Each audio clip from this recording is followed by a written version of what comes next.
Ningependa tuanzie hapo kwenye ziwa, jamaa na makutano na mataifa na lugha. Ni picha iliyo wazi katika akili zetu tunapokiamua kutafakari juu ya jambo hili kwamba katika tukio hili la Jehanamu kutakuwepo na watu kutoka kabila zote, kutoka katika nyanja zote za maisha, katika zama zote za historia, watu wa rangi zote, makabila yote, ambao kwa lugha fupi Biblia huita jamaa na makutano na mataifa na lugha. Sasa kusanyiko hili lote la watu, Biblia huwa ina lugha inayotumia kuliita. Katika Zaburi 107 aya ya 23 maandiko yanasema hivi: washukao baharini katika merikebu, wafanyao kazi yao katika maji mengi. Katika Biblia neno maji mengi huwakilishwa kama jamaa na makutano na mataifa na lugha. Katika lugha ya unabii, maji mengi huwakilisha jamaa na makutano na mataifa na lugha. Katika unabii, maji mengi. Wakati mwingine katika lugha ya picha Mungu anapozungumza, kwa mfano kama Zaburi 107 anapozungumza maji mengi, anasema kuna watu wanaofanya biashara wenye merikebu. Hiyo ni lugha ya picha ambayo Mungu anatumia kumaanisha merikebu ilikuwa ni vyombo vilivyokuwa vikitumika kufanya biashara kwa wakati huo, na hata leo meli ndio zinabeba mizigo kwenye mabandari yetu. Hayo unaona ndio uchumi mkubwa huko hapo. Merikebu ni nyenzo ya uchumi. Kwa bandari tunaita ni nyenzo, lango la uchumi, lakini bandari kama haina merikebu haiwezi kuwa lango la uchumi. Kwa hiyo merikebu katika maandiko pia zimetumika kuwakilisha biashara au uchumi. Sasa wafanyao kazi yao katika maji mengi, hawa ni wafanyabiashara. Maji mengi katika fungu hili imewakilisha mataifa, jamaa na makutano na lugha. Isaya 17:13 anasema mataifa wananguruma kama ngurumo ya maji mengi. Mataifa wananguruma kama ngurumo ya maji mengi. Kunguruma kunakotajwa hapa yani ni fujo, yani machafuko. Namna ambavyo bahari inavyofikia mahala mawimbi inachafuka, inatengeneza takataka, inazalisha takataka nyingi na kuzitupa nchi kavu, ndivyo Biblia inavyofananisha hali hiyo na mataifa na makutano na lugha, watu wote walioko duniani. Ndiyo maisha ambayo serikali na jamaa na makutano na kabila mbalimbali zinavyoishi. Kuna wakati zinachafuka, zinatoa takataka, alafu takataka hizo zinatolewa ndani ya mioyo yao, zinatupwa hapo. Kwa mfano vita, unakuta ni vurugu ambazo zinatoka kwenye akili za watu. Maneno yanavyotolewa yanachafua, hatimaye watu wanaingia katika hali ya machafuko, na hali inakuwa mbaya, aidha ya kikabila na kabila, au ya kifamilia, au ya kitaifa, au dunia nzima, kama tulivyoona vita ya kwanza ya dunia na vita ya pili na baadaye vita ya tatu inaendelea, kama ambavyo tunavyoweza kuona mataifa mbalimbali hali ya kijamii ilivyo. Kwa hiyo mataifa wanafananishwa ile hali yao ya machafuko na namna ambavyo bahari au maji mengi yanavyochafuka. Mataifa wananguruma kama ngurumo ya maji mengi, lakini atawakemea, nao watakimbia mbali sana. Watafukuzwa kama makapi milimani mbele ya upepo, na kama mavumbi vuru mbele ya tufani. Hiyo ni lugha ambayo Biblia inamaanisha mataifa yanawakilishwa na maji mengi. Hii pointi ikae vizuri sana. Kwa hiyo tunakuja maji mengi yanaweza kuitwaje kwa jina lingine? Maji mengi yanaweza kuitwaje kwa lugha nyingine?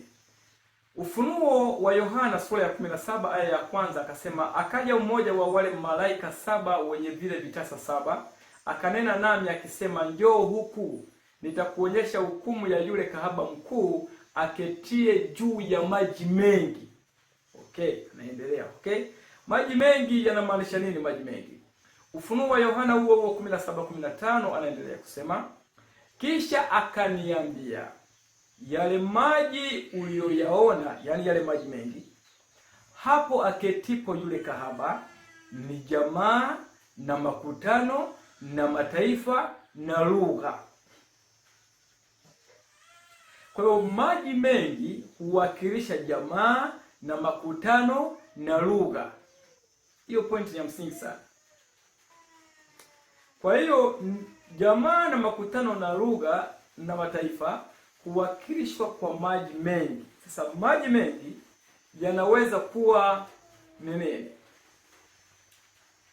Maji mengi yanaweza kuwa bahari. Maji mengi yanaweza kuwa ziwa. Kimsingi sehemu ambazo zinaweza kuwa na maji mengi zinazoongoza kuliko vingine vyote ni bahari na ziwa. Kwa badala ya kutumia maji mengi, unaweza pia kutumia bahari. Biblia inaweza ikatumia bahari au ikatumia ziwa katika lugha ya unabii.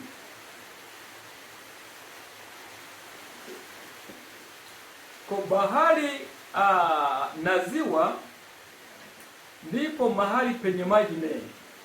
Sasa Biblia inaposema kwamba ziwa la moto, hiyo ni lugha ya picha ambayo inawakilisha mkusanyiko mkubwa sana wa watu kutoka katika kabila, kutoka katika jamaa, kutoka katika lugha, kutoka katika mataifa mbalimbali, watakaokuwa wamekusanyika na kujaa katika upana wa nchi. Watu wote walioishi tangu wakati wa Adam mpaka zama za wale ambao wataishi katika wakati wa kufunga historia ya dunia, wataamshwa wote katika mavumbi, waovu wote wakisimama hapo. Kwa mkusanyiko huu, kumbuke kwamba ni unabii ambao uko mbele. Kwa hiyo Mungu katika kueleza na picha hii ya watu watakaokuwa mkusanyiko huu mkubwa wa watu, anatumia lugha hiyo ya ziwa. Ziwa linawakilisha wingi wa hao watu, kabila, jamaa na lugha na makutano na mataifa. Wala sio kwamba kutakuwa na ziwa sijui na ziwa sila namna gani, si sehemu kuna maji yanachemka moto, sijui kuna mahala patakuwepo na namna gani. Ni watu wa kabila mbalimbali watakao kuwa wamefufuliwa, wale waovu, kila mmoja kwa ajili ya kuvuna kile alichopanda. Mkusanyiko huo mkubwa ndio unaoitwa ziwa. Sasa kwa kuwa kutakuwa na moto katikati yao, sasa unaitwa ziwa la moto.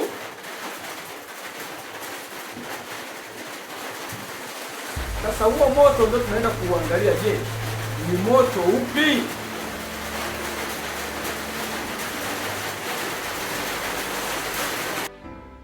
Sasa fungu la Ufunuo 21 aya ya kwanza na ya 5 anasema, kisha nikaona viti vya enzi, wakaketi juu yake, nao wakapewa hukumu.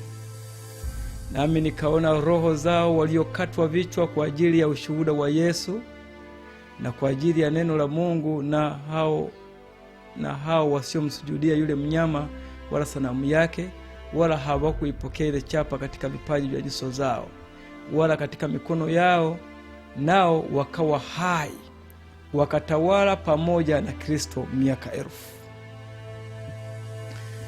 Hili ni tukio ambalo linatangulia kabla ya Jehanamu, ambapo waliokombolewa wanachukuliwa kwenda mbinguni kwa muda wa miaka 1000. Wakati huo waovu waliolala makaburini hawatafufuliwa, na wale watakaokutwa wako hai watalala mavumbi, wataungana na wenzao makaburini, watakaa humo makaburini kwa muda wa miaka 1000. Wakati huo atakayekuwa amebaki hapa duniani peke yake ni Shetani.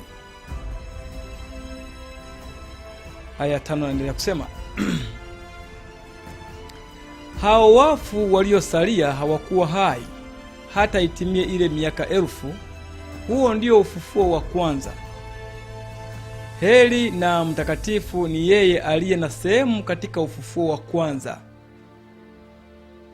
Kwa hiyo yule ambaye hataonekana katika ufufuo wa kwanza, huyo hatakuwa mtakatifu, anakuwa ni muovu, yuko kwenye kundi la waovu, yuko upande wa Shetani. Huyo hataenda mbinguni kukaa miaka 1000, bali atabaki kaburini akiungana waovu wengine ambao hawajapata nafasi ya kufufuka katika ufufuo huu wa kwanza. Juu ya hao mauti ya pili haina nguvu. Wale waliofufuliwa kwenda mbinguni katika ufufuo wa kwanza hawahusiki na mauti ya pili. Kwa hiyo ingawaje tuna mauti ya kwanza, lakini iko mauti ya pili ambayo waovu watakufa. Kwa hiyo muovu daima ana mauti, ana vifo viwili, atakufa mara mbili. Waliolala sasa hivi ni kulala mavumbini. Hiki sio kifo ambacho maandiko yanakitafsiri. Sisi ndio tunaitaga hiki ndio kifo, lakini hiki sio kifo. Hii ni usingizi. Sasa utakapopita usingizi huu, wataamshwa wote wema kwa waovu katika zamu mbili. Zamu ya kwanza ni ya watakatifu, zamu ya pili ni ya waovu. Anasema bali watakatifu watakuwa makuhani wa Mungu na wa Kristo, nao watatawala pamoja naye hiyo miaka 1000. Wale watakatifu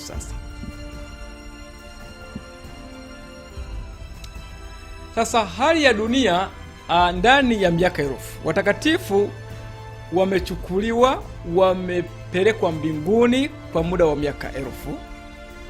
Hapa duniani ni hali gani itakayokuwepo? Kwamba tupite hapo kidogo, ndani ya miaka 1000 nini kitakuwa kinaendelea baada ya tukio la watakatifu kuondolewa. Kisha nikamuona huyo mnyama na wafalme wa nchi na majeshi yao wamekutana kufanya vita na yeye aketie juu ya farasi yule, tena na majeshi yake. Hapa ni mwanzoni, wakati Kristo anakuja kuchukua watakatifu. Ndio Biblia sasa inatuanzia hapo. Yule mnyama akakamatwa. Andiko akisema mnyama katika unabii huwakilisha serikali iliyo kinyume na Mungu. Sasa tunajua kwamba kuna harakati sasa hivi za kuunda serikali moja ya dunia. Sio kuna harakati za kuunda, tuko chini ya utawala wa serikali moja ya dunia. Dunia iko chini ya utawala wa serikali moja. Tunaelekea kwenye kuhitimisha kwenye sheria ya kuondoa amri za Mungu na hata siku ya ibada kuweka moja kwa lazima. Sasa serikali hii wanayoiunda ndio ambao watakaoandaa mapambano dhidi ya mwana kondoo anapokuja duniani mara ya pili kuwachukua watakatifu. Sasa wote wanaojumuisha hii serikali ambao watakuwa ni viongozi waandamizi katika serikali hii, ndio kwa jina moja hapa wanawakilisha mnyama, ndio watakamatwa hao. Na yule nabii wa uongo hii ni viongozi wa dini ambao wataungana na hii serikali moja kwa ajili ya kuwatesa wale ambao tumewaona pale wakifufuliwa, waliokatwa vichwa, waliouawa. Hawa wote, kundi hili la viongozi wa dini na kundi la viongozi wa serikali watakaoendesha mchakato wa mwisho kufunga historia, ndio wanaotajwa hapa. Anasema pamoja na yeye, Yeye aliyezifanya hizo ishara mbele yake, ambazo kwa hizo aliwadanganya watu wale walioipokea ile chapa ya huyo mnyama, nao walioisujudia sanamu yake. Hao wawili, yani mnyama na ile na nabii wa uongo, wakatupwa wangali hai katika lile ziwa la moto liwakalo kwa kiberiti. Hii naomba tuiweke, tutakuja kushughulika nayo mwishoni tunapomaliza hili ziwa la moto wa mwisho, ziwa la moto wa mwisho, kwa sababu kuna maziwa yako mawili. Hili ni ziwa la mkusanyiko wa watu watakao kuwa wamejazana duniani baada ya mlango wa rehema kufungwa, ambao Yesu baada ya kuja atawaacha hapa waovu baada ya rehema kuwa imefungwa. Hili ni ziwa la kwanza. Ni ziwa hili wanawekwa tu makundi mawili yametajwa, mnyama na nabii wa uongo. Ni hao tu wanatangulia. Sasa hili tutalizungumza mwishoni. Naomba tuanze kwenye ziwa lile la mwisho kabisa. Yako maziwa mawili. Haya. Na wale waliosalia waliuawa kwa upanga wake yeye aliyeketi juu ya yule farasi, upanga utokao katika kinywa chake, na ndege wote wakashiba kwa nyama zao. Baada ya Yesu kuja kuwachukua, akamkamata mnyama pamoja na nabii wa uongo, wakatupa katika ziwa la moto. Walibaki watu wakiwa hai. Hawa sasa wengine ambao hawakutupa katika ziwa la moto, hawa waliuawa kwa upanga wake yeye aliyeketi juu ya yule farasi. Upanga utokao katika kinywa chake, ambaye ni Kristo huyo, na ndege wote wakashiba kwa nyama zao. Tutaangalia upanga unaotoka kinywani. Kwenye kinywa cha Yesu kuna upanga, ambao upanga huo sasa ndio utakao waua wale ambao watakuwa waovu. Ufunuo 19:17-18 anaendelea kusema, kisha nikaona malaika mmoja amesimama katika jua, akalia kwa sauti kuu, akiwaambia ndege wote warukao kati ya mbingu. Hiyo ndege hao tutakuja kuangalia pia ni kina nani. Njooni mkutane kwa karamu ya Mungu iliyo kuu. Yani ni sherehe. Mpate kula nyama. Kwenye sherehe hiyo sasa ni nyama ya wafarume na nyama ya majemedari ndio inaliwa, na nyama ya watu hodari ndio inaliwa, mashujaa, watu wa kuaminiwa, watu wenye sifa walio duniani watakuwepo hapo, na nyama ya farasi na ya watu wa wapandao majeshi. Farasi wakilisha majeshi, na ya watu wa wapandao, yani wanajeshi, na nyama ya watu wote, waungwana kwa watumwa. Tutakuja kuangalia kula nyama maana yake ni nini. Wadogo kwa wakubwa. Hawa ni wale wote ndugu jamaa na mataifa ambao ndio lile ziwa ambao watakuwa wako katika dunia, ambao walichagua upande wa shetani. Sasa baada ya Yesu kuja kuwachukua watakatifu na kuondoka nao, hawa ili kundi watabaki wakiwa duniani. Hali sasa inayowapata ni hiyo, wanaliwa na hawa ndege, wanaitwa ndege kuja kuwala nyama zao. Tutakuja kuangalia kula nyama maana yake ni nini, na hao ndege ni akina nani. Ufunuo 19:17-18 anasema, kisha nikaona malaika akishuka kutoka mbinguni mwenye ufunguo wa kuzimu. Ni Ufunuo fungu la 20. Mwenye ufunguo wa kuzimu na mnyororo mkubwa mkononi mwake, akamshika yule joka, yule nyoka wa zamani, ambaye ni Ibilisi na Shetani, akamfunga miaka 1000, akamtupa katika kuzimu, akamfunga, akatia muhuri juu yake, asipate kuwadanganya mataifa tena, hata ile miaka 1000 itimie. Na baada ya hayo yapasa afunguliwe muda mchache. Kwa hiyo wakati watakatifu wako mbinguni, waovu wamebaki duniani, wamekufa, Shetani atabaki duniani kwa muda wa miaka 1000 akiwa amefungwa. Hiyo ndiyo hali ya dunia ndani ya miaka 1000. Sasa baada ya kutazama hiyo, Yesu anapokuja na watakatifu wanapotwaliwa na shetani atakavyobaki, tunasonga mbele sasa. Tunakwenda Jehanamu. Ndio tunakwenda sasa kuona ziwa la moto baada ya miaka 1000. Maandiko yanasema, Ufunuo 20 aya 7-8, anasema, na hiyo miaka 1000 itakapokwisha, shetani atafunguliwa, atoke kifungoni mwake, naye atatoka kuwadanganya mataifa walio katika pembe 4 za nchi. Sasa kama hawa walikuwa wamekufa ndani ya miaka 1000, sasa shetani anafunguliwa aende kuwadanganya walio katika pembe 4 za nchi. Manake tayari hapa kuna ufufuo umefanyika. Kwa baada ya ufufuo kufanyika, manake wamefufuliwa waovu wote tangu Kaini mpaka wote walioinjinia habari za mnyama na waliochagua chapa na sanamu ya mnyama. Wote wamefufuliwa, wamerudi kuwa hai. Kuna watu wazima hapo, kuna watoto wadogo hapo, kuna wazee vikongwe hapo, kuna watu wa kila namna, kuna waheshimiwa hapo, kuna watu wa kila namna.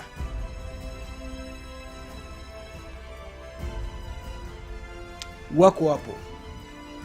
Sasa nasema hivi,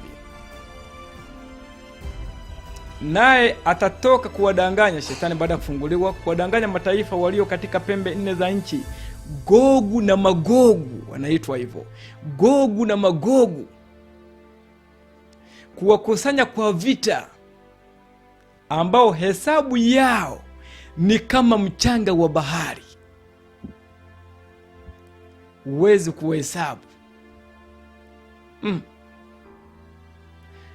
Gogu na Magogu.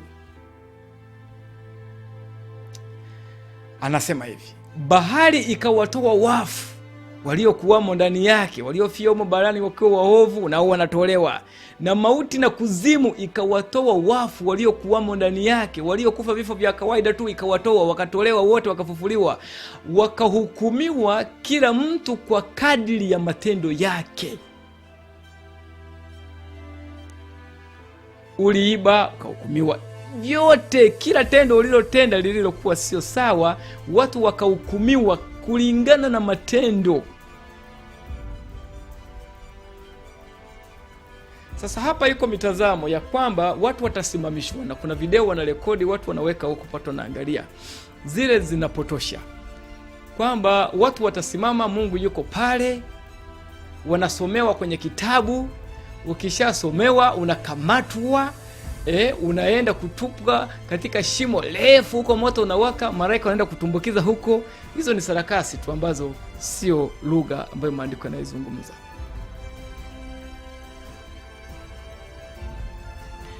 Wakahukumiwa kila mtu kwa kadiri ya matendo yake.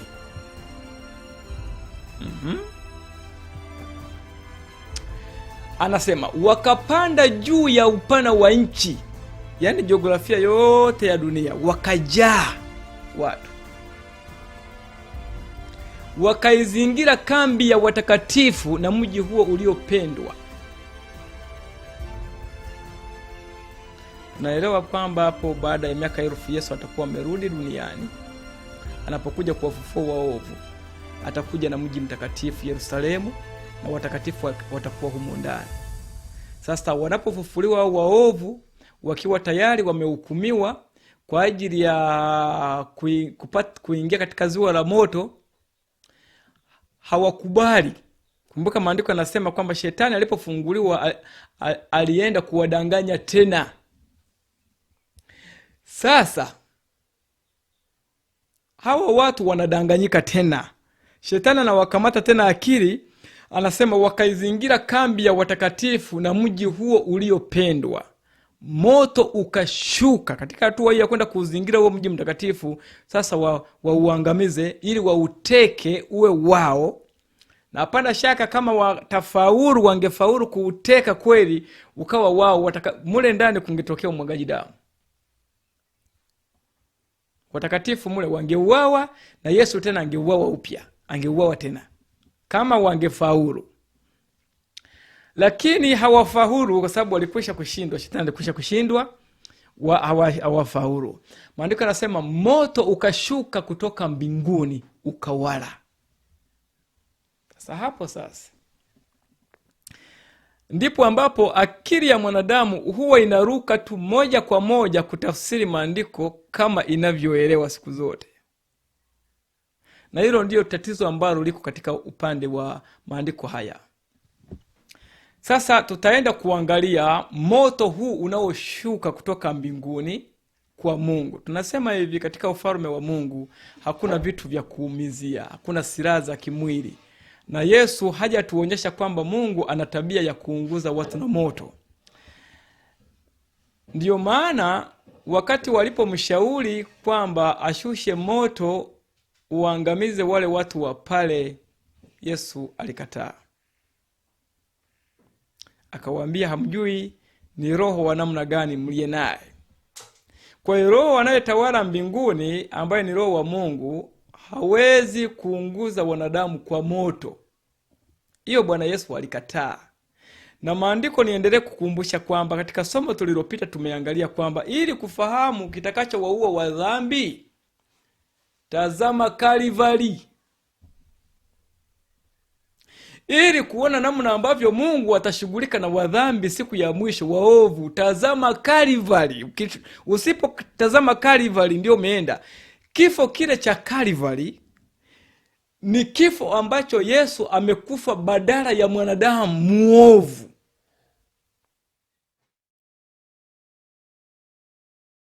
Aya ile ya pili naomba tusome. Mungu ametoa ushahidi ulio wazi katika neno lake kwamba atawaadhibu wavunjaji wa sheria yake. Mungu ametoa ushahidi kwamba atawaadhibu wavunjaji wa sheria yake. Lakini adhabu hii ya Mungu kama tulivyosema haiwezi kutoka nje ya amri 10. Sasa mara nyingi mwanadamu mdhambi ninaposoma katika kuadhibu, ninayo dhana mimi ya kuadhibu katika akili. Sasa nikosa nikihamisha hiyo dhana yangu ya neno kuadhibu, nikaenda kuipachika kwenye mikono na akili ya Mungu kwamba naye ndio anamaanisha kuadhibu huko kama sisi tunavyoadhibu. Mungu sio mwanadamu mdhambi. Mungu sio baba muovu anayekaa na familia yake pale nyumbani. Mungu sio mtawala dhalimu mtenda dhambi. Mungu sio mfalme anayevunja sheria yake. Kwa hiyo Mungu atawaadhibu ni kweli waovu, lakini ondoa dhana ile ya kuadhibu kwa binadamu anakokujua. Sasa tunaweka dhana gani? Anaendelea kusema, Mungu ametoa ushahidi ulio wazi katika neno lake kwamba atawaadhibu wavunjaji wa sheria yake. Wale wanaojifurahisha wenyewe kwamba yeye ni mwenye huruma sana kiasi cha kutoweza kutekeleza haki kwa mwenye dhambi, wanachopaswa kufanya peke yake ni kutazama katika msalaba wa Kalvari. Kwa hiyo kifo cha siku ya mwisho cha waovu kiko Kalvari. Usipotazama Kalvari, hakuna namna unaweza kuelewa maandiko haya. Na ndiyo maana tukaambiwa hivi, waenende kwa sheria na ushuhuda. Kama huwezi kusema sawasawa na maneno hayo, sawasawa na sheria ya Mungu, huwezi kusema sawasawa na Yesu, maisha yake, imani yake, matendo yake, wewe huna chochote unachoweza kueleza. Yaani haijalishi una mfano wa Elia, una mfano wa Musa, una Galika, una Sodoma na Gomora, kama utumii sheria na utumii maisha ya Yesu hapa duniani, huna chochote unachoweza kueleza cha maana. Ni uasi tupu. Sasa anasema wakati huo wanapotembea kwenda kuizunguka kambi ya watakatifu, wakiwa wamekamatwa tena akili na shetani, ndipo ambapo moto unashuka kutoka mbinguni. Moto huo unaposhuka kutoka mbinguni unafanya jambo moja, unawala. Sasa mwanadamu anapo aksi hiyo, basi anaona ni ule moto wa kupikia viazi. Akili yetu mara nyingi imekuwa ikifikiria hivyo, lakini mambo hayako hivyo tunapozidi kusoma maandiko na kuchunguza. Anasema hivi, na yule ibilisi mwenye kuwadanganya akatupwa katika ziwa la moto na kiberiti, alimo yule mnyama na yule nabii wa uongo. Okay. Kwa hiyo mnyama na nabii wa uongo tunaona wao pia wanakuwa wanaendelea katika lile ziwa. Wao waliingia tangu mapema kabla hata ya miaka elfu tu ilipoanza waliingia. Sasa hapa tunawaona pia wanaendelea, wamo katika ziwa la moto. Sasa anaingizwa na ibilisi. Nao watateswa mchana na usiku hata milele na milele. Hiyo lugha iko hapo, milele na milele, tutasema tutaishughulikia. Anasema mauti na kuzimu zikatupwa katika lile ziwa la moto. Okay. Kwa hiyo kuna vitu vingine tena vinaingizwa humo kwenye mauti na kuzimu. Yaani vinamalizikia hapo. Hata mauti inafia hapo na kuzimu inafia hapo. Kumbuka Wakorinto wa kwanza sura ile ya 15 fungu la 25 na 26 anasema hivi, adui wa mwisho atakayebatilishwa ni mauti. Kwa hiyo hata kifo ni adui wa Mungu. Sasa kama kifo chenyewe ni adui wa Mungu, maana yake Mungu hana kifo mbinguni. Kifo siku zote kiko na mwenye kifo hapa duniani ambaye ni shetani. Sasa shetani amewarithisha wanadamu kifo. Wote ambao wamekubali kuungana naye, wamekubali kupokea hali yake ya kufa, kifo alicho nacho shetani, ambacho ni uadui na Mungu, hicho kifo. Kwa sababu Mungu ana uadui na kifo.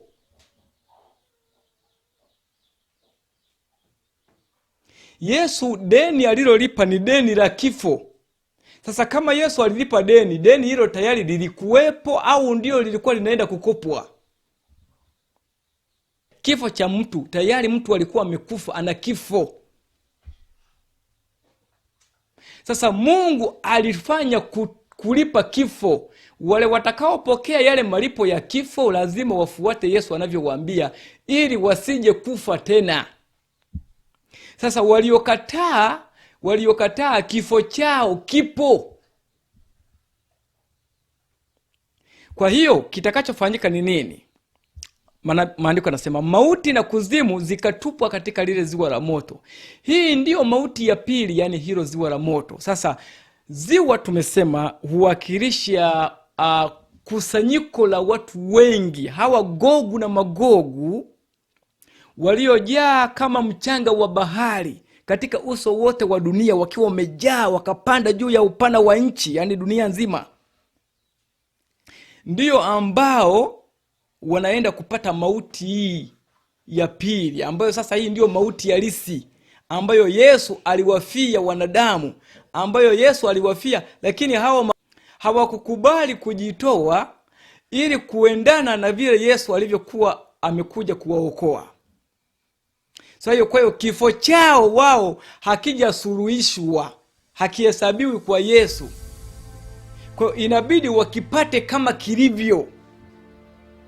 Sasa kumbuka, Yesu kifo cha waovu ametuambia ni kile cha Kalvari. Vile alivyokufa pale Kalvari, ndivyo ambavyo kifo kile kilivyo ambacho kiliwapata wanadamu, ambacho Mungu alitaka kuwaokoa kwacho. Kimefunuliwa pale Kalvari jinsi kilivyo. Okay. Kwa hiyo ziwa la moto, ziwa ni kusanyiko la ndugu, jamaa, kabila na makutano. Hilo ndio ziwa. Ndio lugha hii, ni unabii huu. Kwa maana mshahara wa dhambi ni mauti. Kwa yeyote ambaye ana dhambi, huyo ana mauti. Kwa nini hafi? Ni kwa sababu Mungu ndiye amezuia, kwa kumpa neema mwanadamu. Ni hiyo tu.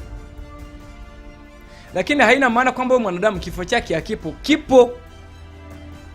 Ukikata tawi likadondoka chini, saa hiyo hiyo huwa linaonekana halina tofauti majani yake na yale yaliyobaki kwenye mti. Ukiliangalia ngozi yake linaonekana halina tofauti, lakini muda utathibitisha kwamba kweli kumbe lile limekufa. Kwa hiyo hata sisi kuonekana hivi tunaongea, kuonekana tunavaa, tunakula, tunafanya nini, haimaanishi kwamba tuko wazima. As long as mtu anafanya dhambi, huyo mtu amekufa. Na maandiko ndio yanasema Mungu sio Mungu wa wafu, kwa sababu Mungu hana kifo kwake. Hiyo maandiko yanasema hivi.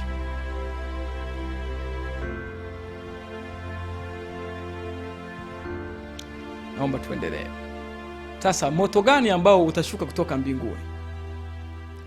Ili kujua aina ya moto utakaoshuka kutoka mbinguni, macho yetu, frame tunayotembea nayo, usihamishe frame. Tazama Calvary. Usihamishe kwa sheria na ushuhuda, nenda kwenye amri 10. Hiyo ndio itatusaidia kuelewa ni moto gani unaoshuka kutoka mbinguni. Kama uwezi kwenda hapo kwa sheria na ushuhuda, hakuna utakachoelewa. Moto, maandiko yanaposema moto, unaelewa nini? Moja, tunaenda kuangalia aina za moto kwa mujibu wa maandiko. Lugha neno moto, maana ya kwanza huwakilisha moto wa kuunguza mwili na nyama, yaani ule wa kupikia viazi, ule wanaochomea matofali. Moto huu ambao tunapikia, huo unaitwa moto wa damu na nyama, unaounguza damu na nyama.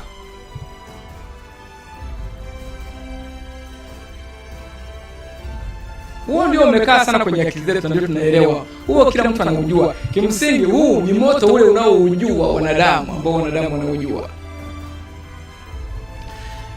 Maana ya pili ya moto, maandiko yakizungumza moto, humaanisha ishara ya Roho Mtakatifu. Roho Mtakatifu pia katika moto inaitwa hivyo. Roho, sio tu Roho Mtakatifu, hata Roho mchafu anaitwa moto vile vile. Kwa hiyo kuna moto kwa ishara ya Roho Mtakatifu, kuna moto kwa ishara ya Roho mchafu. Kama ile Ufunuo 13 na yataazimu kushusha moto kutoka mbinguni uje juu mbele ya wanadamu. Hiyo waga ni moto ule wa roho mchafu. Imani hizi za kiroho ambazo unaziona ndio zinamaanisha pale. Kwa mfano Matendo 20, Matendo 2 aya ya 3 nasema ndimi za moto uliowakalia kila mmoja wao. Moto ule uliwakilisha, ulikuwa ni kiwakilishi cha Roho Mtakatifu. Ufunuo 17:16 maandiko yanasema watamchukia yule kahaba, nao watamfanya kuwa mkiwa na uchi, watamla nyama yake, watamteketeza kabisa kwa moto. Zile pembe zilizo katika mnyama wa Ufunuo 17 ndizo ambazo zitamula huyu kahaba ambao ni kanisa la Roma, na zitamteketeza kwa moto. Zile pembe ndio zitakazomteketeza kwa moto. Zile pembe ndio zina moto. Moto huo ndio zitakao utumia kuteketeza huyu kahaba. Sasa sio moto ule wa kiberiti wa kuchomea viazi. Huu ni moto wa Roho. Tutaangalia kwenye Ufunuo 17. Maada Mungu ametujalia kuendelea na masomo haya, tutaona. Kumaanisha kanisa lile la Roma litageuzwa hali yake ya muonekano kwa kutumia nguvu ya kiroho ambayo kwa ufupi tumeeleza kwenye kitabu kile cha Ufunuo 17, ni nguvu ya roho ya umizimu. Hii imani ya kiroho, ulokole, kimsingi ndilo jina la maarufu tunalolijua, ulokole, sura ya imani ya ulokole. Kwa lugha iliyomo ndani ya kanisa Katoliki mle kwa sasa wanauita ukarismatiki. Ndio inamaanisha hapa. Ndio ambayo kahaba huyu atabadilishwa na hiyo. Sasa hiyo roho iliyoko mule katika imani inayoendesha imani ya ulokole, hiyo pia inaitwa moto. Huo sasa sio wa kupikia viazi sasa huo. Hata ule wa hapo. Namba 4, moto.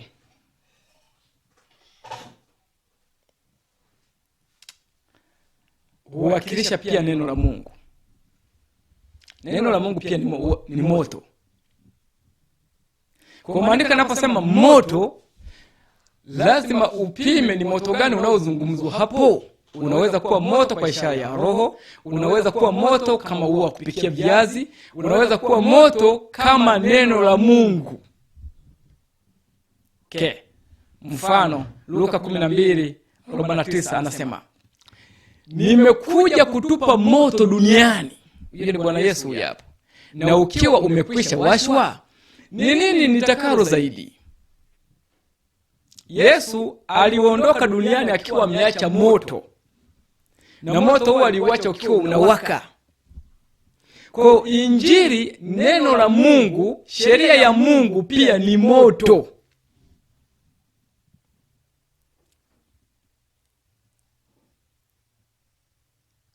Neno la Mungu ni moto. Ndio maana sasa wakati mwingine pia maandiko yanasema kinywa cha Mungu, ulimi wa Mungu unatoa moto, ni moto, ukimaanisha neno lake.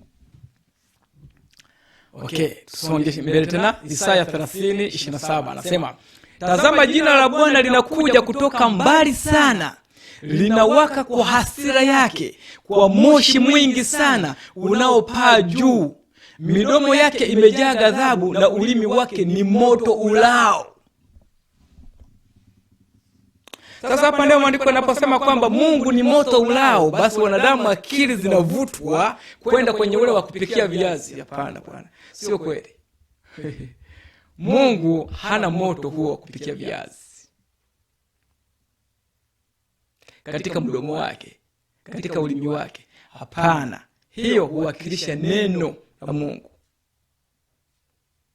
Namba 5, moto unapotajwa wakati mwingine unawakilisha maumivu ya moyo au yanayoweza kutokana na majaribu, yanayoweza kutokana na hali ya mwanadamu kushughulika na dhambi ndani ya moyo wake. Katika njia ya uokovu, kwa mfano kitabu cha Mathayo anasema hivi, Mathayo 3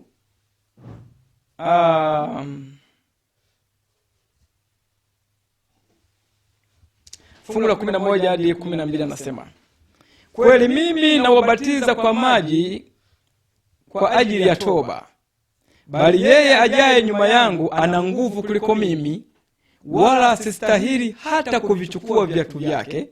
Yeye atawabatiza kwa Roho Mtakatifu na kwa moto.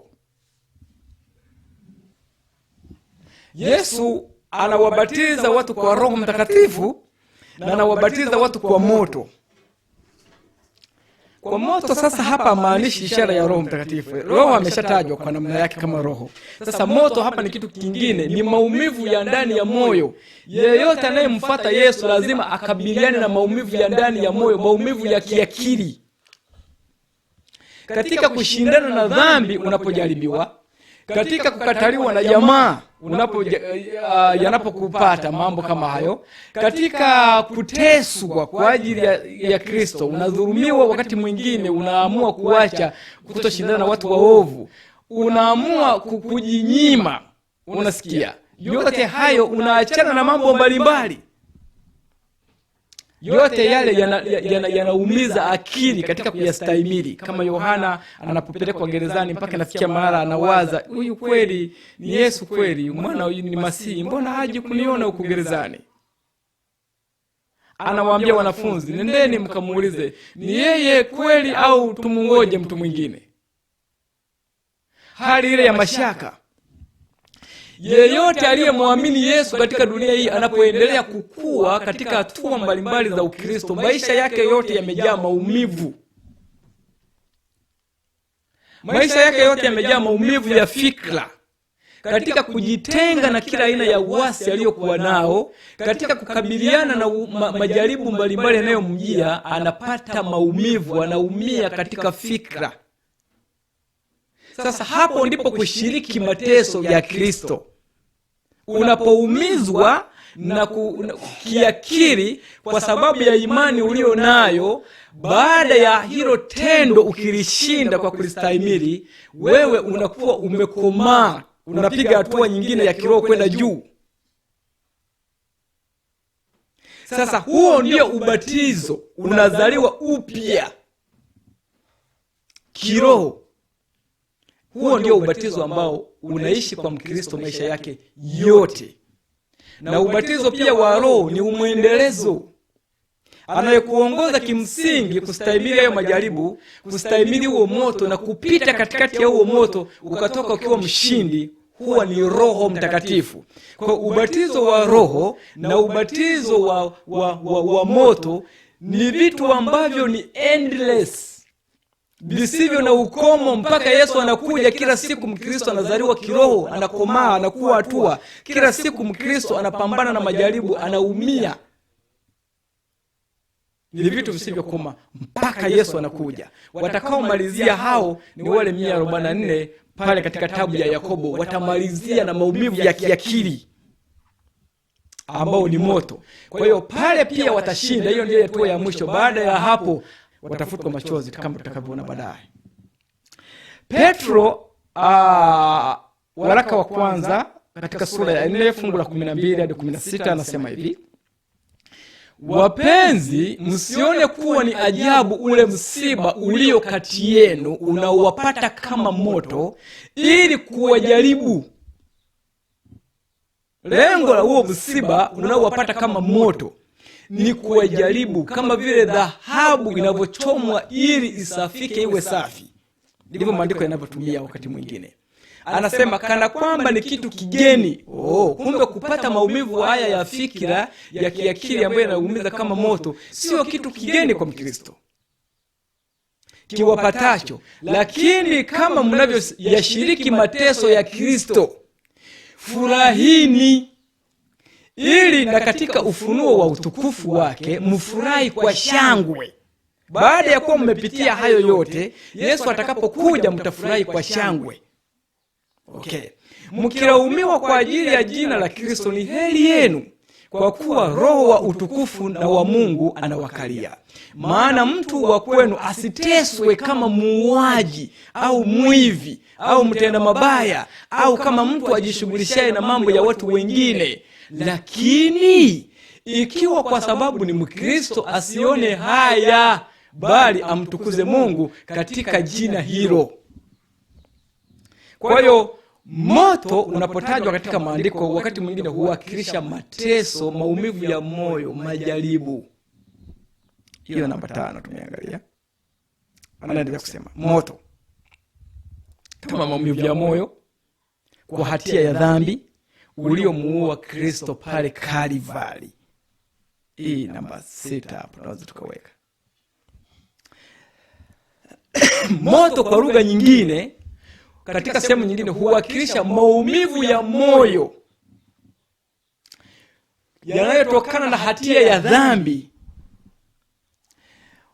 ule uliomuua Kristo pale Kalvari. Kwa maumivu ya moyo yako aina mbili. Kuna maumivu ya moyo yanayotokana na ulivyotendewa, ya majaribu ambayo kimsingi Mkristo anayakabili akiwa na Roho wa Mungu ndani, na kuna maumivu ya moyo yanayotokana na uchungu wa kutokutubu.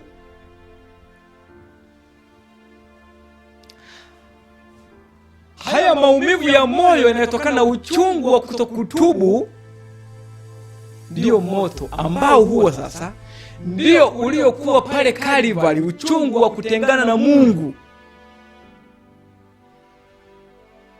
uchungu wa kukosa kabisa wokovu, wa kujitenga na uzima wa milele. Hayo sasa ndiyo maumivu ambayo kadri tunavyoendelea, hakuna maumivu mengine katika dunia hii yaliyowahi kuwepo yanayozidi uchungu huo wa kiakili unaotokana na moyo kujitenga na Mungu, uchungu unaotokana na maumivu ya mwanadamu kujitenga, roho nafsi kujitenga na Mungu.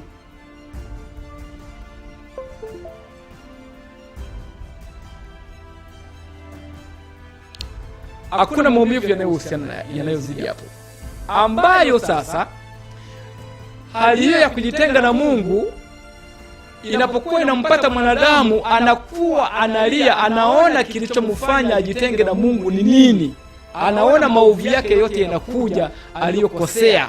Kumbukumbu zile zinampa maumivu makali zaidi, zinamuumiza zaidi katika moyo, zile kumbukumbu za namna ambavyo alichezea toba, alichezea wokovu, aliendelea kujifurahisha katika mambo mabaya, namna alivyofanya maovu, alivyoiba vitu vya watu, alivyotukana, alivyokuwa mgomvi, alivyokuwa na kiburi, amefanya mauaji ya watu kama kina Kaini. Maumivu yale yanarudi, yote aliyowasababishia watu wengine pia yanakuja. Kama alimuumiza mtu, yule mtu akaumia, akateseka, yale maumivu aliyoyapata wakati ule yule mtu, naye huyo mtu atayapata. Kama uliiba vitu vya mtu akaumia sana kwa kuibiwa kitu chake, akateseka, yale maumivu aliyoyapata yatakupata. Luka 12 fungu la 50, maandiko yanasema, lakini nina ubatizo unipasao kubatizwa. Hii ni Bwana Yesu. Yeye maumivu hayo Bwana Yesu aliyaita ubatizo. Baada ya kuwa ameshabatizwa na Yohana pale, Yesu anatutangazia kwamba alikuwa ana ubatizo mwingine ambao ilikuwa aupitie. Anasema, lakini nina ubatizo unipasao kubatizwa, nami nina dhiki kama nini hata utimizwe. Huu ubatizo huu ndio ule ambao ulimpata Yesu pale Getsemani. Yakobo 3:5 anasema hivi, tutaangalia huko mbele. Vivyo hivyo ulimi nao ni kiungo kidogo, nao hujivuna majivuno makuu. Angalieni jinsi moto mdogo uwashavyo msitu mkubwa sana. Nao ulimi ni moto, ule ulimwengu wa uovu. Ulimi umewekwa katika viungo vyetu, nao ndio utiao mwili wote unajisi. Uwasha moto mfululizo wa maumbile, nao uwasha moto na jehanamu. Ulimi unawakilisha maneno, uovu, dhambi. Kwa hiyo dhambi ndio inayowasha moto, na huo moto, dhambi, ndio inatengeneza jehanamu. Kwa jehanamu ni nini? Ni maumivu ya ndani ya nafsi ya mtu. Kwa hiyo hakuna mtu katika dunia hii tu kwa kawaida ambaye hajawahi kupitia jehanamu. Hapana. Yeyote ambaye aliongea mambo, yeyote aliyefanya mambo, alafu baadaye yale mambo akaona kwamba amefanya vibaya, amesema vibaya, yani nafsi yake ikaumia, akapata maumivu, anayejua hali hiyo, hiyo hali ni maumivu ya nafsi, ya moyo, majuto. Hiyo ndio jehanamu ambayo maandiko yanaimanisha. Mathayo 15:19 anasema hivi, kwa maana moyoni hutoka mawazo mabaya, uuaji, uzinzi, uasherati, wivi, ushuhuda wa uongo na matukano. Moyoni kwa maana ya akilini. Kwa jehanamu Yesu aliipitia Kalvari. Alipopata maumivu ya dhambi katika akili yake, Kristo alipitia jehanamu. Luka 16 ndio alikuwa anasema, nami nina ubatizo unipasao kubatizwa nao, nami na dhiki kama nini hata utimizwe.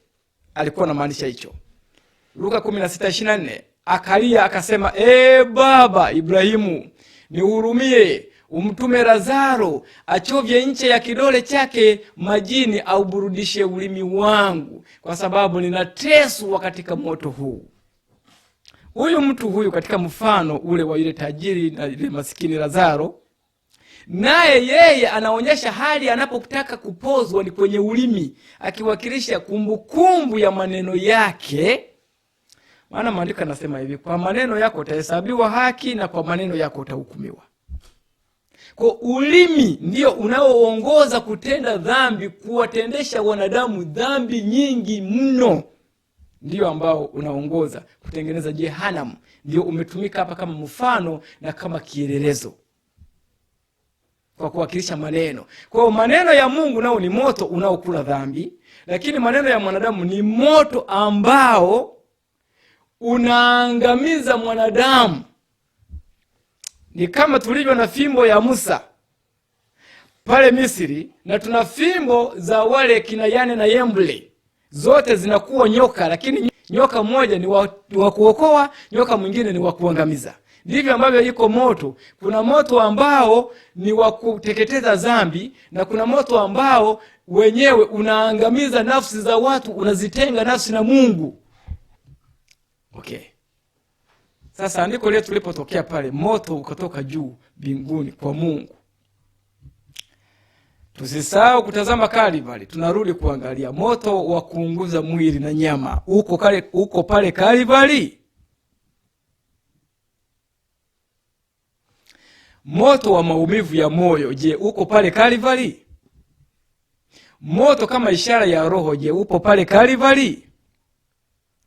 Tunachagua moto upi ambao utaangamiza wadhambi? Hapana shaka kwenda kupepesa kwingine, ni ule ulioangamiza Kristo pale Kalvari. Dhambi ilichipua kutoka moyoni mwa Lucifer, na dhambi hiyo iko ndani ya moyo wa mwanadamu. Maana anasema moyoni ndio utoka hayo matukano, mauaji, manini yote yako moyoni, ndio yanatoka hapo. Kwa hiyo kwa Lucifer dhambi ilianzia moyoni, na kwa mwanadamu pia dhambi iko moyoni. Ni hapo moyoni ndipo vita ya dhambi inakumalizikia, wala sio kwingineko, sio kwenye miguu, wala sio wapi, ni moyoni. Shindano la mwisho la dhambi ni pale ilipochipukia, hapo ndio pambano la mwisho la dhambi linapoishia, wala sio kwingine. Isaya 14:12 anasema hivi, jinsi ulivyoanguka kutoka mbinguni, ewe nyota ya alfajiri, mwana wa asubuhi, jinsi ulivyokatwa kabisa, ewe uliyewaangusha mataifa. Nawe ulisema moyoni mwako, kule kwa dhambi ilikoanzia kwa Lucifer, nitapanda mpaka mbinguni, nitakiinua kiti changu juu kuliko nyota za Mungu. Moyoni, akiwa anazungumza huko, hata malaika wengine wasijue, yeye binafsi ila Mungu akawa anaona. Nami nitaketi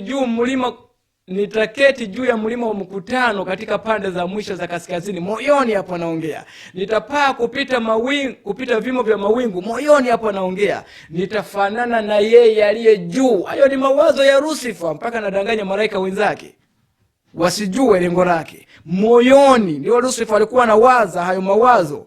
Kwa pale ambapo dhambi ilichipukia kwa Lucifer pale moyoni mwake, ndio hapo pia moyoni mwake dhambi itamalizikia. Sasa katika hali ya pambano la dhambi kumalizika pale moyoni, ndipo ambapo zile kumbukumbu za maumivu ya kujitenga na Mungu na majuto, kama ilivyompata Kristo pale Getsemani na Kalvari, ndicho ambacho shetani pia kitampata, na wote waliojiunga katika upande wake kitawapata. Sasa hizo dhambi sio Mungu amewapandia, hapana, wao ndio wamejikata. Kwa maumivu hayo, kwa nini leo hayawapati? Ni kwa sababu Mungu amezuilia. Yaani kitu ambacho Mungu hajakizalisha ilikuwa kiwapate wanadamu, lakini Mungu amezuilia ili yeye mwenyewe atowe muda kwa wanadamu kufanya maamuzi yao tena kwa upendo. Hataki mtu yoyote apotee. Sasa je, ni nani atakaye kufa sasa? mwana wa Mungu akajitoa kubeba hayo maovu yetu, maumivu yetu, badala ya muovu. Hakuna kitu kinapotea kwa Mungu. Ukitenda jambo alipotei, wala haiwezekani kwamba lisiwe na mara popote. Kwa Yesu akabeba yale maumivu, kuwafungulia mlango wana wa Adamu kwamba maumivu hayo yanipate mimi, niwe mzaliwa wa kwanza wa waliokufa. Lakini mwanangu Adamu upate nafasi ya kutubu. Wewe mtoto wa Adamu upate nafasi ya kutubu, ili hiki mlichokizalisha, mlichokitengeneza, mlichokipanda kisiwapate ni heri, kinipate mimi. Sasa wanadamu wamekataa kukaa nyuma ya Yesu, kumfuata. Badala yake sasa Yesu anapoondoka inabidi kile walichokichagua kiwapate. Kwa hiyo mwana kondoo amebeba maumivu ya waovu wote. Kwa hiyo jehanamu, lugha hii ya jehanamu iliyotumika katika maandiko, historia yake, kwa nini Yesu aliamua kutumia hii lugha? Alitumia kama lugha ya picha ya jambo ambalo lilikuwa wanalijua ili kufikisha ujumbe. Jehanamu katika Biblia ya Noah Webster American Dictionary, na kama ilivyo katika historia za vitabu vingine, anasema hivi, inatokana neno Gehenna kwa Kiebrania au Gehinnom. Anasema the valley of Hinnom in which was Tophet, where the Israelites sacrificed their children to Moloch. Wafalme wa Pili sura 23 aya 10 anasema hivyo. Anasema neno hili Jehanamu kwa lugha ya kinalotoka katika lugha ya Kiebrania, Gehinnom kwa Kiebrania, humaanisha bonde la Hinnom, eneo lililokuwa na sauti za vilio na kelele za maumivu, ambapo Waisraeli walikuwa wakitoa kafara watoto wao kwa mungu Moleki. Hiyo imerekodiwa Wafalme wa Pili sura 23 fungu la 10. Neno hili limekuwa likitumiwa na Wayahudi kuwakilisha kuzimu, mahali pa moto ama maumivu na adhabu. Na neno la Kigiriki lilipewa maana ya kuzimu au moto wa kuzimu. Moto wa kuzimu au ziwa, Mathayo 18 fungu la 9 na Mathayo 23 fungu la 15. Kwa hiyo Yesu aliutumia kitu ambacho walikuwa wanakifahamu, Jehanamu, kama mfano wa kuelewa kwamba maumivu ambayo watakayoyapata, picha yake ni kama ile ya pale Jehanamu, pale ambapo wao wanateketeza watoto. Pale mahali ukipita kulikuwa na sauti za kelele za maumivu, watoto wanaolia kwa maumivu makali. Kwa Yesu alitumia picha hiyo ya kilio cha maumivu makali kuwasilisha kilio watakachokuwa nacho watu cha maumivu makali siku ya mwisho.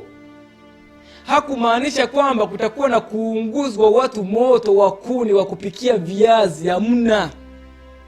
Sasa maumivu hayo kwa sasa hivi hayawapati wanadamu kwa sababu Mungu ameyazuilia. Kwa nini? Kwa sababu yuko mwanakondoo wa Mungu abebaye dhambi ya ulimwengu. Ndio maana tunapotenda dhambi, maandiko yanasema unamsulubisha mwana wa Mungu mara ya pili, kwa maana kwamba unamrejeshea yale maumivu tena. Kwa hiyo kila dhambi inazalisha maumivu, kila dhambi inazalisha maumivu, yani ina majuto yake. Kila dhambi ina majuto yake. Sasa majuto hayo ya dhambi yatakapokuwa yameachiliwa kutoka mbinguni, ambako tumekuwa tukiweka rekodi hiyo sasa itakaporuhusiwa itupate sisi, yale ambayo tumejitafutia, ndiyo inaonyesha kwamba ni moto kutoka mbinguni kwa Bwana. Yani yale maumivu, zile kumbukumbu za maumivu, zile kumbukumbu za majuto zitakapoachiliwa sasa zije kwetu, ndio zinaonyeshwa kama moto katika lugha ya picha ya unabii unaoshuka kutoka mbinguni kwa Bwana, ambayo kimsingi ni maumivu ya kiakili kama yale yaliyompata Kristo pale Kalvari. Luka 12 fungu la 50 anasema, lakini nina ubatizo unipasao kubatizwa, nami nina dhiki kama nini hata utimizwe. Kwa hiyo tunaelewa Kristo alikuwa anaenda kupitia yale yale. Katika kitabu cha Desire of Ages, Tumaini la Vizazi Vyote, maumivu ya shindayo yote, anazungumza anasema hivi: wakati Herode, ukurasa wa 223 aya ya 3 kwenye Kiingereza, Kiswahili utasoma ukurasa wa 160. Anasema, wakati Herode aliposikia kazi za Kristo, alitaabika kupita kiasi. Alifikiri kwamba Mungu alikuwa amemfufua Yohana kutoka kwa wafu, na kwamba alikuwa amemtuma kukemea dhambi kwa nguvu zaidi. Alikuwa katika hofu wakati wote kwamba Yohana atalipiza kisasi kifo chake kwa kupitisha hukumu juu yake na nyumba yake. Herode alikuwa akivuna kile ambacho Mungu alikuwa ametangaza kuwa ndiyo matokeo ya dhambi: moyo wenye kutetemeka na macho kuzimia na huzuni ya nia, yani moyo, na maisha yako yatakuwa na shaka mbele yako, nawe utaogopa mchana na usiku, wala hutakuwa na uhakika wa maisha yako. Asubuhi utasema, laiti ingekuwa jioni. Utaogopa na kwa maono ya macho yako ambayo utayaona. Kumbukumbu la Torati 28:65-67. Hiyo ndiyo ambayo Mungu amezungumza tangu zamani, kwamba kumbukumbu za muovu zinampatia hali ya namna hiyo.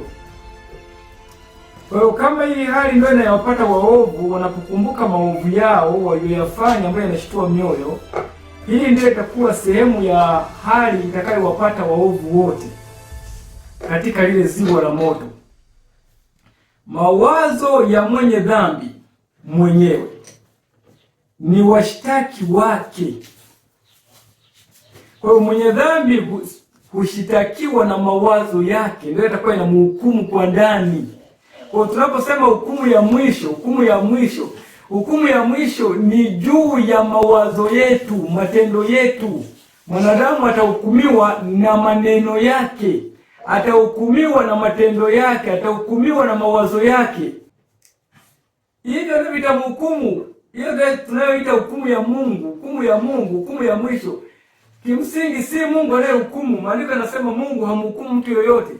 Hukumu amempa mwana. Mwana naye anasema yeye hamhukumu mtu yoyote, isipokuwa yale maneno anayosema, yale mambo ambayo sheria ya Mungu tuliyoivunja. Kumbukumbu zetu zinapokuja ndio zinazotuhukumu. Kumbukumbu ndio zinahukumu.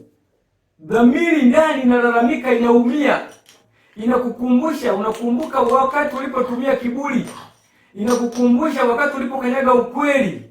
Inakukumbusha wakati ulipodharau na kupuuza yote ambayo Mungu alikuwa anakutaka kufanya. Hayo yote makosa uliyofanya, kama Herode hapa anapokumbuka, anaona sasa dhamiri yake na mshtaki juu ya kosa lake la kumuua Yohana bila sababu yoyote. Kwa hiyo mawazo ya mwenye dhambi mwenyewe ni washtaki wake, na hapawezi kuwa na mateso makali zaidi kuliko kuuma kwa dhambi yenye hatia. Kwa hiyo hata kuunguza kwa moto wa ule wa kupikia viazi, huo hauwezi kufikia maumivu ya hatia ya dhamiri ndani ya akili, ambayo ndio yalimuuliza Kristo Kalvari pale Getsemani, kilichomfahamisha Yesu akaanguka hoi kwenye udongo wa baridi. Ni fikira za wazambi, alibeba fikira zote za wazambi. Maumivu yale ndio yalisababisha moyo wa Kristo kupasuka. Anasema, the sinner's own thoughts are his accusers, and there can be no torture keener than the stings of a guilty conscience, which give him no rest day no night. Mawazo ya mwenye dhambi mwenyewe ni washtaki wake, na hapawezi kuwa na mateso makali zaidi kuliko kuuma kwa dhamiri yenye hatia ambayo haimpi raha mchana wala usiku. Kwa hiyo hii ndiyo hali ambayo watakuwa nayo wote waliojaa katika upana wa nchi, wale tuliowaona. Mnaanza kuchezea tena kamera, nani hapo? Ondokeni, shikeni mtoto. Mnatikisa kamera. Baba. Bwana kompyuta. Mama Eveni, uje umchukue huko Udi bwana. Kompyuta ionekane. Bebe Udi bwana peke.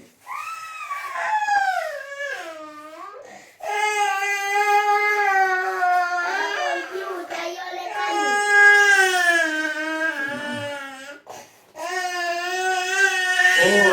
Udi bwana, wewe tumalizie kazi. Bebe Udi bwana. Bebe Mama Eveni, Udi bwana, tumalizie kazi.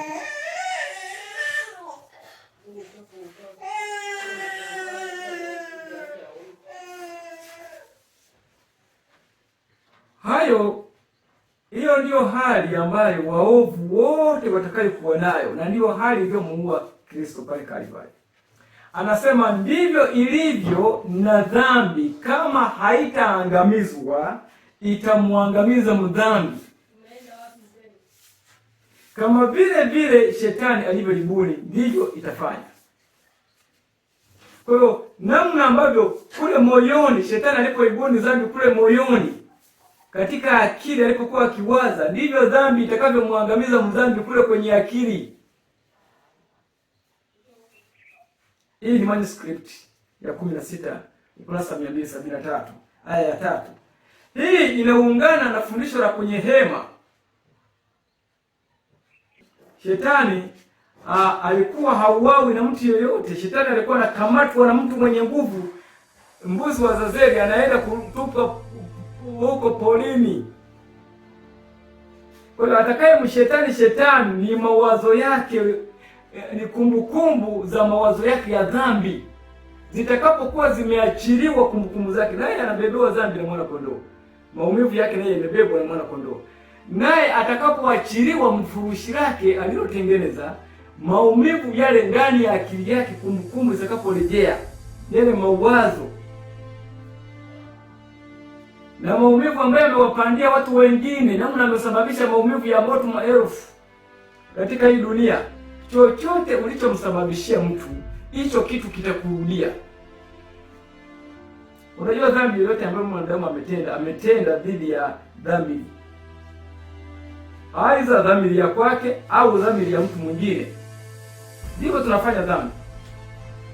Kwa hiyo dhambi unayoitenda, ama umetukana, lile tusi litakapomuumiza yule mtu, hiyo ni pando umepanda, utavuna siku ya mwisho.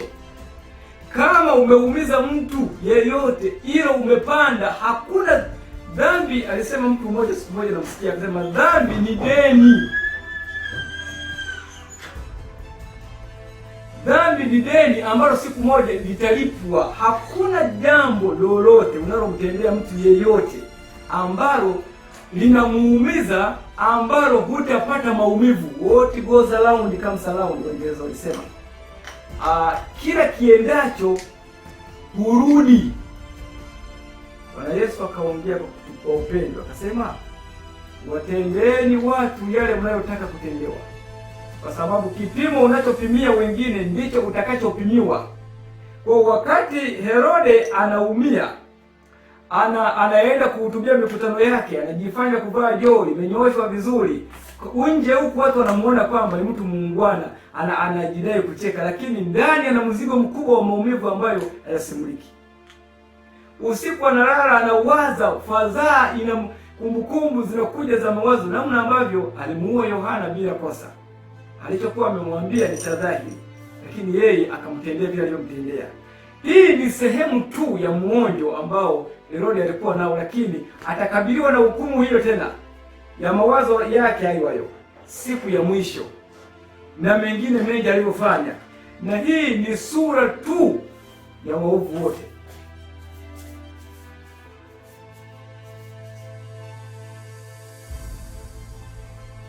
Kwa hiyo kusanyiko hilo kubwa, ndugu, jamaa, kabila na lugha na taifa wakiwa pale, watu wao wengi wanaitwa ni maji mengi, ni ziwa. Sasa ziwa hilo liko katika hali yote ya maumivu, kila mmoja analia na maumivu na kumbukumbu zake. Huyu, kila mmoja kulia na kusaga meno, kila mmoja. Sasa ni ziwa kwa maana ni kusanyiko kubwa la watu wengi walio katika kilio na kusaga meno, walio katika maumivu makubwa ambayo mwisho wa siku yatapasua mioyo yao, watakufa na kuwa mizoga juu ya nchi.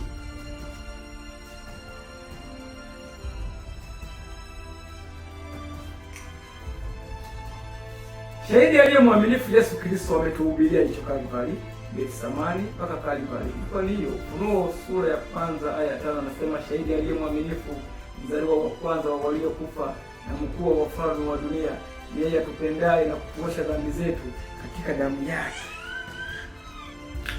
Maandiko yanasema katika Review the Herald ya Aprili 23 anasema the Lord has taken infinite pains to teach men his way. Bwana amechukua maumivu yasiyo na ukomo, yasiyoelezeka kumfundisha mwanadamu matakwa yake. Kwa hiyo fursa hii tulio nayo ya kujifunza neno la Mungu, ya Mungu kutuhubiria, imetupata sisi, lakini Yesu akiwa amebeba maumivu makubwa ambayo mwisho wa siku atabidi ayaachilie, kila muovu abebe maumivu yake. Yesu will continue no more kuzuilia ili hapa simpate mwanadamu.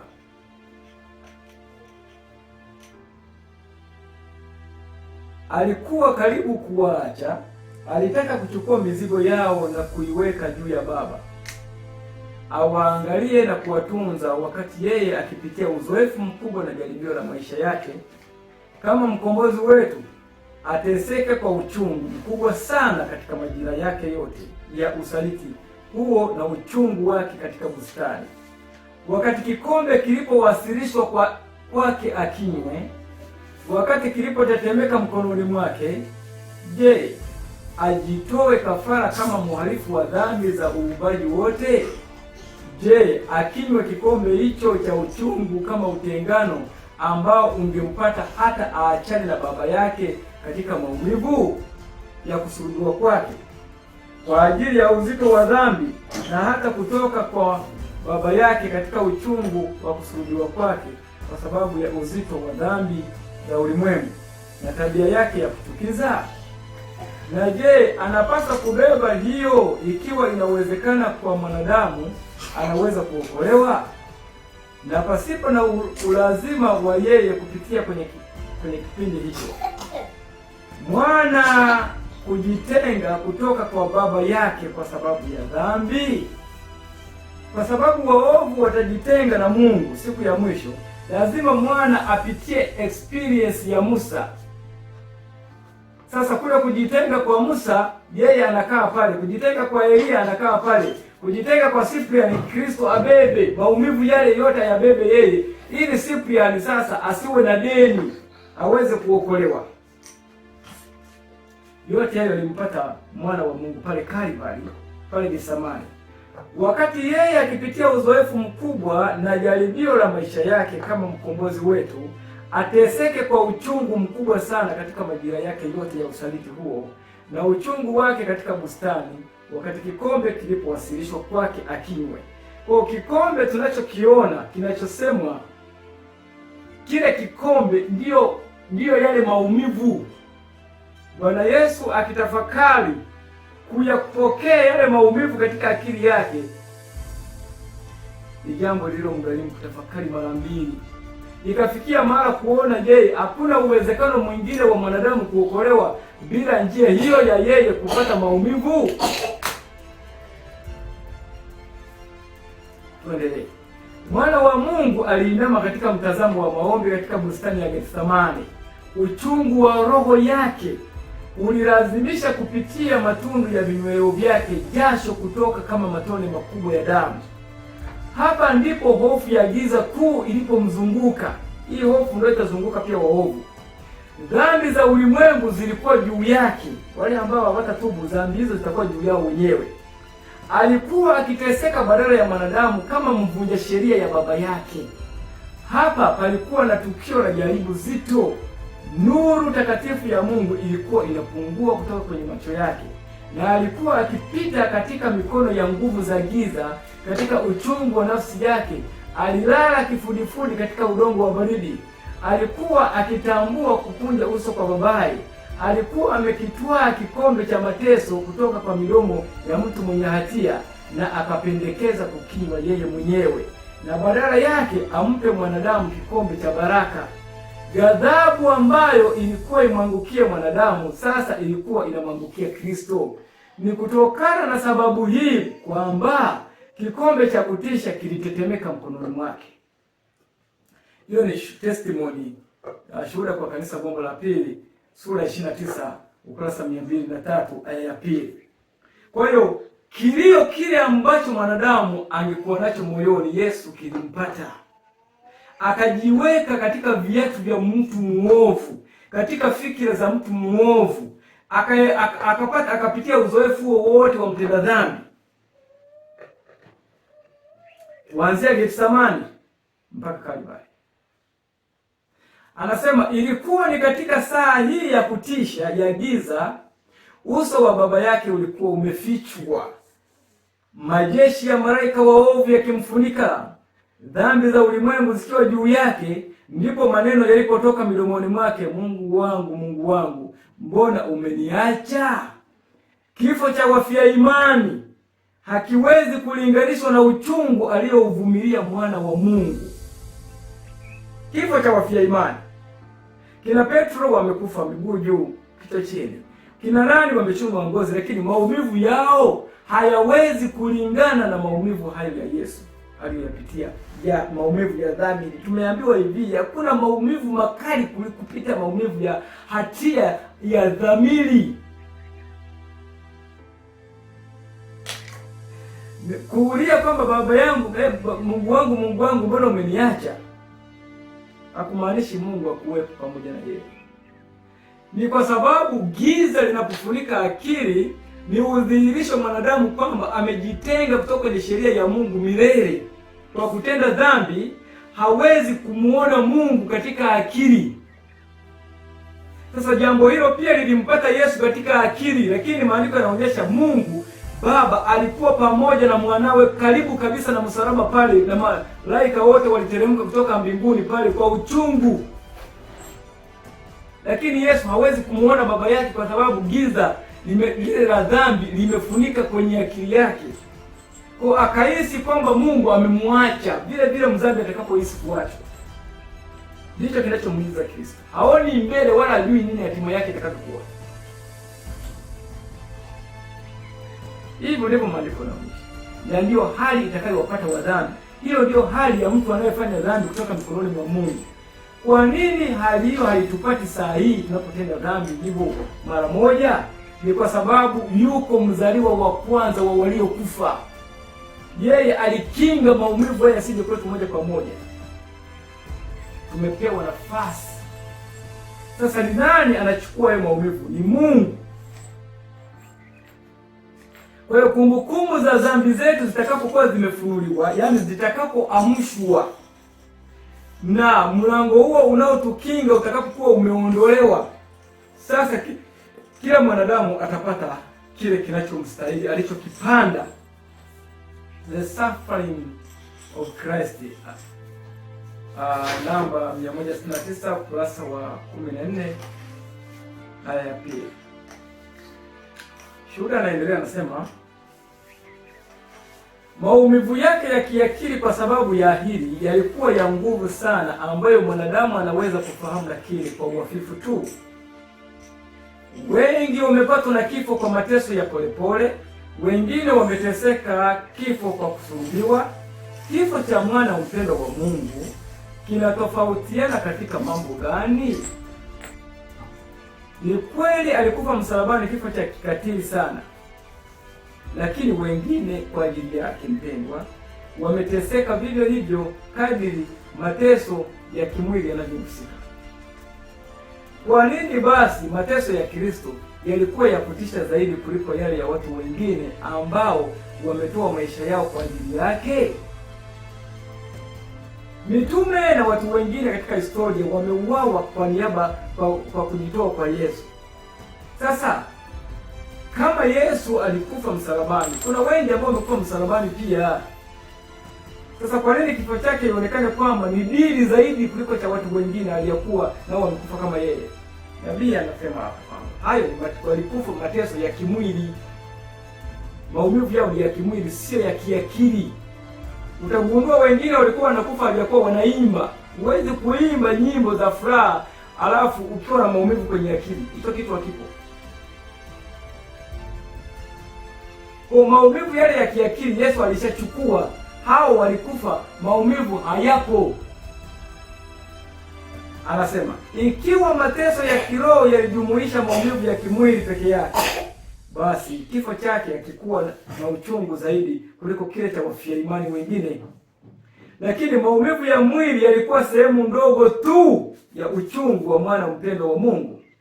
Dhambi za ulimwengu zilikuwa juu yake. Pia hisia ya ghadhabu ya Baba yake alipokuwa akiteseka kwa adhabu ya sheria aliyoivunja.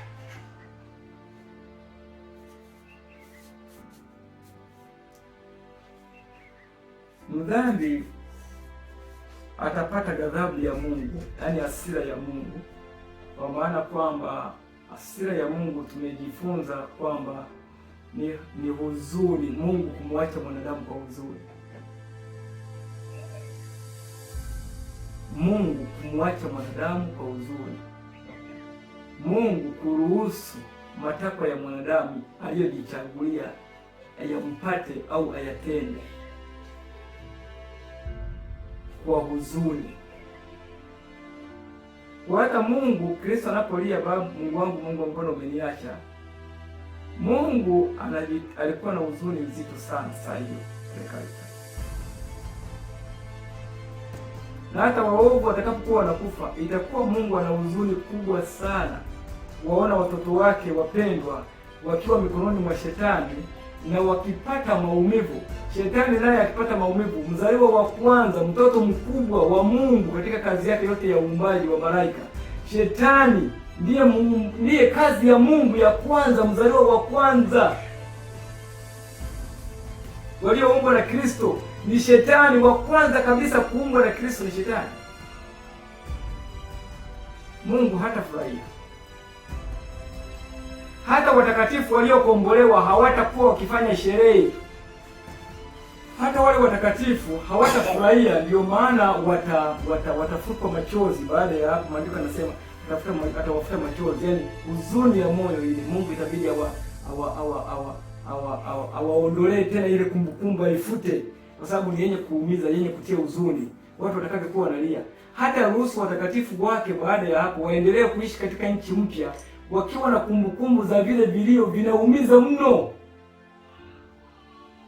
Mungu hatafurahia hata siku moja, kwa sababu sheria ya Mungu ni ya upendo. Kile lile tukio liko kinyume na upendo. Dhambi haimfanyii mwanadamu upendo, kwa hiyo inamjeruhi hata Mungu. Ndio maana baada ya hapo hakuna dhambi tena.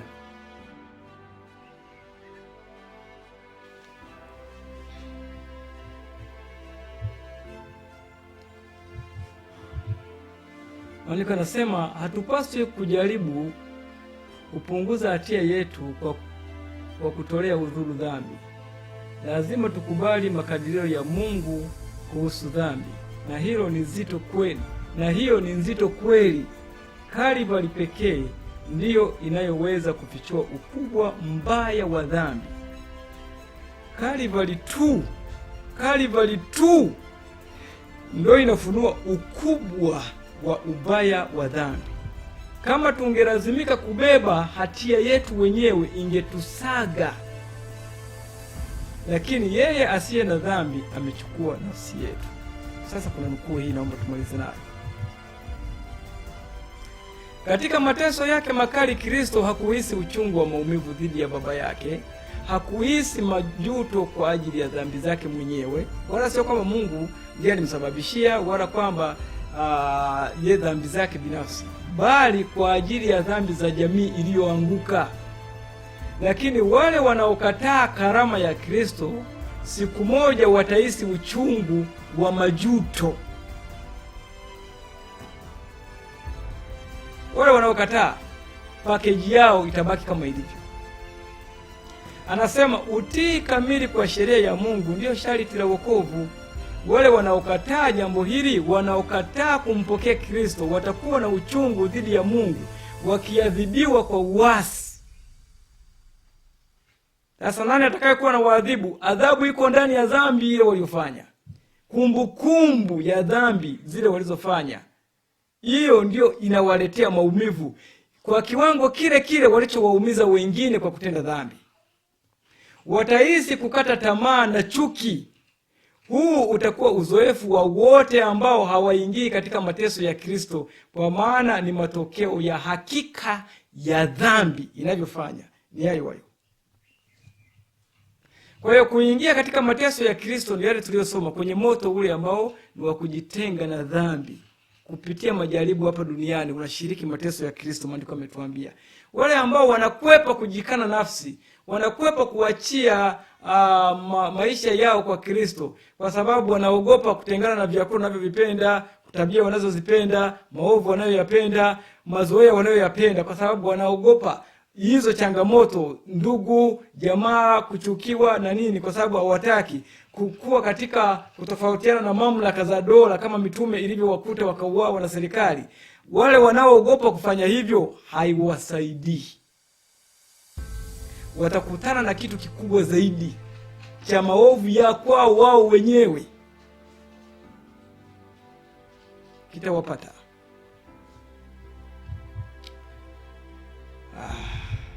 Mungu atusaidie sana. Na anamalizia nabii anasema, kila neno walilolisema dhidi ya mkombozi wa ulimwengu litaakisiwa juu yao, na siku moja litawaka ndani ya roho zao zenye hatia kama risasi iliyoyeyushwa. Mungu atusaidie sana. Kwa hiyo kusema kwamba Mungu atachoma watu siku ya mwisho haina maana. Ni fikira, ni mawazo ambayo hayana maana kabisa. Pale dhambi ilipoanzia ndipo dhambi inapomalizikia, moyoni. Kile unachopanda ndicho unachovuna. Dhambi ilipandwa moyoni, dhambi itamalizikia moyoni. Ilipandwa akilini, itamalizikia akilini. Ni pale pale dhambi itakapomalizikia. Ndio mzizi wa dhambi utang'olewa hapo akilini. Achana mambo mengine hayo, si kuchoma moto. Hiyo ni mafundisho ya shetani yote hayo. Kumfanya mwanadamu azidi kumchukia Mungu na kuchukia sheria ya Mungu.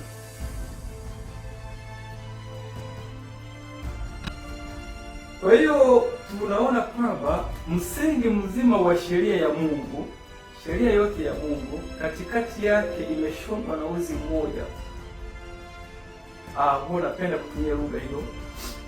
Kuna uzi unaounganisha hizi amri zote 10, muhimili wake tunaweza kusema pia hivyo.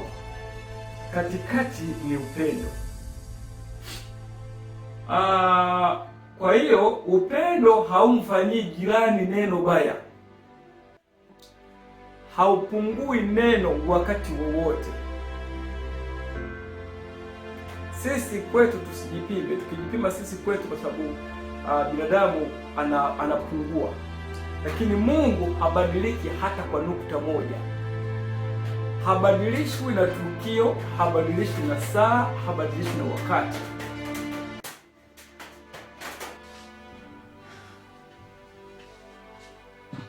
Karibu tupate ombi. Baba yetu wa mbinguni, katika jina la mwanao Bwana wetu Yesu Kristo, tunakushukuru kwa ajili ya ujumbe huu muhimu.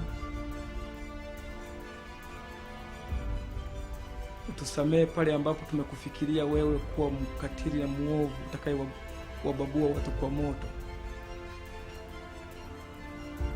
Nuru hii iwe na matunda katika maisha ya msikilizaji huyu na katika maisha ya wote ambao wataipokea.